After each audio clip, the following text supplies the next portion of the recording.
A Selic subiu para 14,25% ao ano. Chegamos ao mesmo patamar da crise do governo Dilma de 2015 e 2016. Hoje vamos falar de um assunto que impacta diretamente no seu bolso: a alta da taxa Selic. Essa decisão foi tomada pelo Comitê de Política Monetária, o Copom, em suas reuniões do dia 18 e dia 19 de março de 2025. Então eu vou mostrar aqui no site do Banco Central algumas informações sobre o Copom, o Comitê de Política Monetária, quem decide a taxa de juros do Brasil. Então, o Comitê de Política Monetária, o Copom, é um órgão do Banco Central formado pelo seu presidente e diretores, que define a cada 45 dias a taxa básica de juros da economia. As reuniões normalmente ocorrem em 2 dias seguidos e o calendário de reuniões em um determinado ano é divulgado até o mês de junho do ano anterior. Então, nós já temos essas datas. Então, aqui nós temos o calendário de todas as reuniões que vão acontecer durante o ano. E aqui é uma figura de como acontecem essas reuniões e quais assuntos são abordados para tomar a decisão da taxa de juros. Então,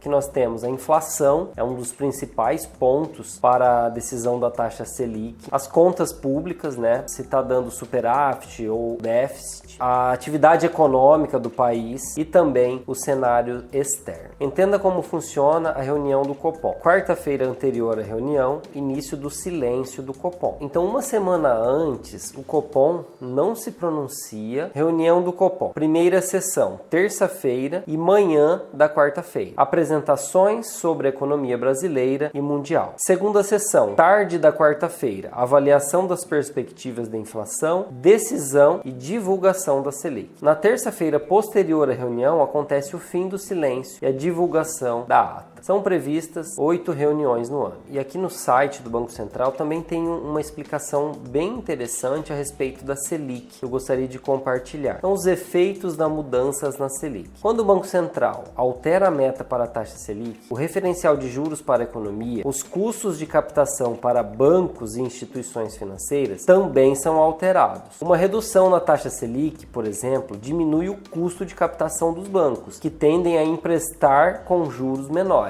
Como funciona na prática? Quando sobe, os juros cobrados nos financiamentos, empréstimos e cartões de créditos ficam mais altos. Isso desestimula o consumo e favorece a queda da inflação. Ou seja, a população toma menos crédito. Por quê? Porque a taxa de juros fica mais alta. E isso desestimula o consumo, acaba diminuindo os preços. Quando a taxa Selic cai, pegar dinheiro emprestado fica mais barato, já que os juros cobrados nessas operações ficam menores. Com isso, o consumo fica estimulado, porque fica mais barato para pegar dinheiro. E aqui também eu posso ver as publicações. Além da divulgação da taxa, eu posso ver o relatório, o que eles falaram sobre a taxa, os motivos que levaram a subir ou a cair e qual é a tendência da próxima reunião. Podemos prever o que pode acontecer na próxima reunião. Um exemplo aqui nessa ata da última reunião, quando subiu para 13,25, tem a seguinte frase: diante da continuidade do cenário adverso para a convergência da inflação, o comitê antevê em si confirmado o cenário esperado, um ajuste da mesma magnitude na próxima reunião. Então ele está falando que, se confirmar as expectativas, vai subir mais 1%. E na outra reunião precisa ser analisado ainda alguns índices de inflação para se tomar a decisão. Então é interessante ler esses relatórios para entender as previsões. Hoje o mercado está prevendo que a Selic vai encerrar o ano em 15%, ou alguns falam em 15,25%. Por enquanto, essa é a previsão que nós temos. É importante saber a previsão para tomar as decisões antecipadamente. Os bancos já trabalham com essa taxa futura e nós também podemos trabalhar com essa taxa antecipadamente. Motivos para o aumento da Selic. O Copom justificou o aumento da Selic devido a fatores como inflação persistente. A inflação tem se mantido acima da meta estabelecida e está sendo pressionada por fatores como o aumento do preço dos alimentos e combustíveis. E o cenário econômico global, a instabilidade nos mercados internacionais e a valorização do dólar tem impactado a economia brasileira, exigindo medidas para manter a estabilidade financeira. Comparação com a crise de 2015 e 2016. A última vez que a Selic esteve nesse patamar de 14,25% ao ano foi entre julho de 2015 e agosto de 2016, período marcado por uma forte crise econômica e política no Brasil. Naquela época, nós enfrentamos recessão econômica, o PIB apresentou quedas consecutivas,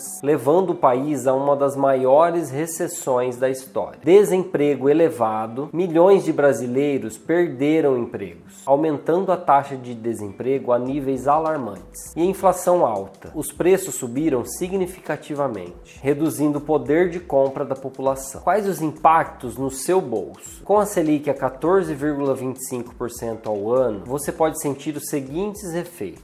O crédito está mais caro. Empréstimos, financiamentos, uso de cartão de crédito tendem a ficar mais caros devido ao aumento da taxa de juros, ou seja, o aumento do custo do dinheiro. Investimentos em renda fixa. Aplicações como CDBs, Tesouro Direto, podem oferecer rendimentos mais atrativos, já que são diretamente ligados à taxa Selic. Com o crédito mais caro, o consumo pode diminuir, impactando setores como varejo e de serviços. E como se preparar? Para enfrentar esse cenário, considere as seguintes estratégias. Reavalie suas dívidas. Se você possui empréstimos ou financiamentos, verifique como está a sua taxa. Se você está pagando uma taxa pré-fixada e a taxa está baixa, é aconselhável você manter a sua dívida. Agora, se você contraiu um empréstimo com taxa pós-fixada, a sua taxa de juros vai aumentando conforme a Selic aumenta. Por isso é importante você avaliar, se possível, renegociar ou buscar a quitação antecipada. Invista com consciência. Aproveite as oportunidades de investimentos em renda fixa que se beneficiam com a alta da Selic, mas sempre avalie o risco e o retorno esperado. Controle seus gastos. Mantenha um orçamento equilibrado, evitando despesas desnecessárias e criando uma reserva de emergência para imprevistos. Agora não é momento de consumo desenfreado, porque está tudo muito caro. O momento agora é de guardar dinheiro e de se proteger da inflação. A elevação da Selic para 14,25 é uma medida para estabilizar a economia. Embora traga desafios, como o aumento do custo do crédito, também oferece oportunidades para investidores atentos. Manter-se informado e adaptar as suas finanças pessoais a esse novo cenário é essencial para atravessar esse período com segurança. Se você ainda não me conhece, eu sou o Serrilho e nesse canal eu compartilho dicas e conhecimentos sobre finanças e investimentos. Se você gostou desse conteúdo, não esqueça de curtir esse vídeo, se inscrever no canal e ativar o sininho das notificações para não perder mais conteúdos como esse. Eu vou deixar um outro vídeo aqui no canal para você assistir. Te vejo lá.